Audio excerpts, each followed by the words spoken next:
So మీకు అంటే వీర రాఘవరెడ్డికి ఏమైనా భయం అవుతుందా? కొడతారు, చంపేస్తారు, నేను తప్పు చేసిన, నేను అబద్ధాలు మాట్లాడుతున్నా అనేది ఏమైనా ఉందా?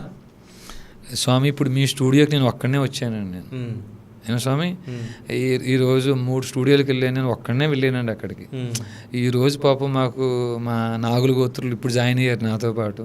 ఇక్కడ ఉన్నాను నేను చెప్తాను. నేను నా భార్య కూడా చెప్తుంది, అసలు మీరు వెళ్ళకండి, ఎందుకు వచ్చింది అని. ఒకవేళ 10 మందిని వేసుకొచ్చినా, ఒక్కరే వచ్చినా, ఒకసారి మృత్యు అనేది మన వెంట రాసి ఉంది అంటే మనం దాన్ని భరించాల్సిందే. నయనం చిందంతి శస్త్రాన్ని నయనం దహతి పావక నచయనం క్లేదయంత్యాపో నశోషతి మారుత. అంటే పండితులు చెప్పినంత గొప్పగా ఉచ్చారణతో నేను చెప్పలేకపోవచ్చు, కానీ శరీరం మాత్రమే నశిస్తుంది, ఆత్మ నశించదు.